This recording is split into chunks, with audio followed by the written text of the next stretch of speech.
Coba bayangin, kamu tinggal di sebuah negara yang usianya mungkin tinggal menghitung beberapa tahun saja.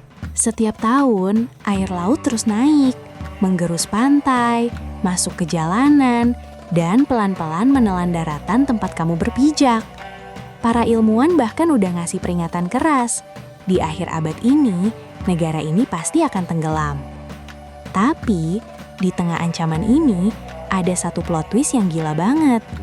Negara kecil yang terancam tenggelam ini justru tiba-tiba kejatuhan harta karun bernilai ratusan miliar rupiah setiap tahunnya. Dan tebak dari mana asal uangnya? Bukan dari tambang emas, bukan dari minyak bumi, tapi dari sesuatu yang lagi kamu pakai sekarang ini, internet. Selamat datang di Tuvalu. Negara kecil yang lagi berpacu dengan waktu, tapi dompetnya diselamatkan oleh dunia maya. Di video kali ini, kita bakal bongkar rahasia aneh Tuvalu. Gimana ceritanya negara sekecil ini bisa ngehack sistem internet dunia? Dan apa rencana gila mereka kalau daratannya benar-benar hilang nanti? Langsung saja, selamat datang di Tuvalu. Tuvalu ini adalah negara kepulauan di Samudra Pasifik.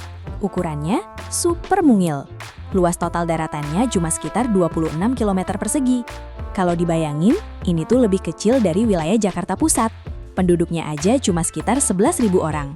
Saking kecilnya, di beberapa bagian pulau utamanya, kamu bisa berdiri di tengah jalan dan ngeliat lautan di sisi kiri dan kanan kamu sekaligus. Tapi, masalah utama Tuvalu ada pada ketinggiannya. Titik daratan tertinggi di seluruh negara ini, dengerin baik-baik ya, cuma 4,5 meter di atas permukaan laut. Rata-ratanya malah cuma sekitar 2 meter.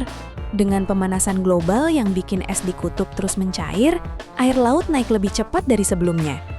Buat kita yang tinggal di daratan besar, naiknya air laut beberapa sentimeter mungkin nggak terlalu kerasa.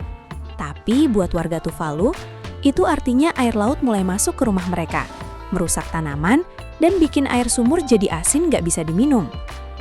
Mundur ke akhir tahun 1990-an. Waktu itu internet baru aja mulai meledak. Nah, ada sebuah lembaga internasional yang tugasnya bagi-bagiin top level domain atau akhiran alamat website untuk semua negara di dunia. Indonesia dapat .id, Jepang dapat .jp. Nah, karena nama negaranya Tuvalu, tebak mereka dapat kode apa? Yap, mereka dapat .tv. Awalnya kode ini kelihatan biasa aja, cuma 2 huruf buat identitas negara. Tapi tunggu dulu, di dunia komersial, huruf TV itu singkatan dari apa? Televisi kan? Kata yang paling identik sama industri hiburan dan broadcasting di seluruh dunia. Tiba-tiba, Tuvalu yang tadinya cuma negara kecil yang sepi, dapat durian runtuh dari langit digital. Perusahaan-perusahaan media, stasiun televisi, sampai platform streaming raksasa di seluruh dunia, ngantri pengen pakai akhiran.tv buat website mereka. Mereka sadar kalau alamat website pakai akhiran.tv itu gampang banget diingat dan cocok banget buat konten video. Dan siapa yang megang hak cipta domain itu? Tentu aja, pemerintah Tuvalu. Mereka akhirnya menyewakan hak pengelolaan domain.tv ini ke perusahaan teknologi luar negeri. Dan uang mengalir deras hanya dengan menyewakan domain. Salah satu penyumbang terbesar adalah raksasa live streaming milik Amazon, Twitch. Karena alamat website mereka adalah twitch.tv, mereka dan jutaan website lainnya harus bayar biaya sewa, yang pada akhirnya mengalir ke kas negara Tuvalu. Setiap tahun dari jualan domain.tv ini aja, Tuvalu bisa ngantongin jutaan dolar. Pernah dengar kabar kalau pendapatan dari domain ini menyumbang hampir 10% dari total pendapatan seluruh negara Tuvalu? Bayangin, 10% pemasukan negara cuma dari 2 huruf di internet. Terus, duit sebanyak itu dipakai buat apa? Buat negara berkembang kayak Tuvalu, uang ini ibarat napas buatan. Mereka pakai uang hasil jualan domain ini buat bangun jalan beraspal, memperbaiki rumah sakit, ngasih beasiswa pendidikan buat anak-anak Tuvalu sekolah ke luar negeri, sampai membiayai infrastruktur negara. Tuvalu membuktikan, di era digital ini, aset berharga sebuah negara itu nggak harus selalu berupa tanah atau tambang emas. Kadang, sepotong aset digital bisa jadi fondasi ekonomi sebuah bangsa. Sayangnya, realita alam nggak bisa dilawan cuma pakai uang. Air laut tetap naik, daratan tetap tergerus. Pemerintah Tuvalu sadar, mereka harus nyiapin skenario terburuk. Rencana B. Kalau akhirnya tanah mereka benar-benar hilang di telan samudra, kemana negara ini akan pergi? Jawabannya terdengar kayak di anime Dr. Stone.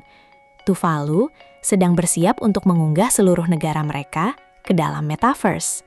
Mereka mulai memindai bentuk pulau secara 3 dimensi, mengarsipkan sejarah, budaya, tarian tradisional, sampai dokumen-dokumen penting kenegaraan ke dalam dunia virtual.